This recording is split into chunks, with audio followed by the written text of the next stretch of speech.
அனைவருக்கும் அஸ்ஸலாமு அலைக்கும். பிறந்து சிறந்த மொழிகளிலே பிறந்த மொழியாகிய தமிழ் மொழியில் குடியரசு தினத்தை பற்றி பேச உங்கள் முன் இருக்கிறேன்.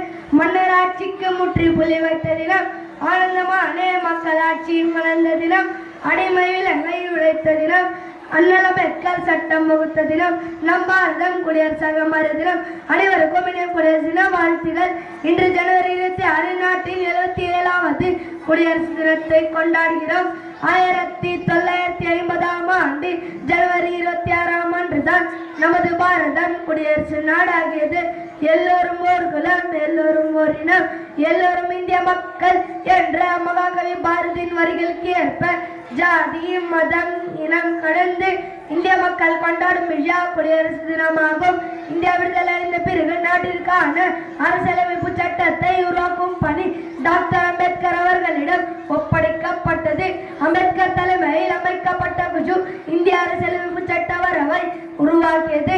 இதுவே உலகிலேயே மிக நீளமான அரசியலமைப்பாகும்.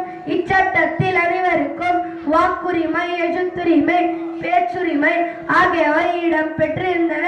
இந்த அரசியலமைப்பு சட்டம் உருவாக்குவதற்கு 2 வருடம் 11 மாதம் 18 நாடுகள் எடுத்துக் கொள்ளப்பட்டது.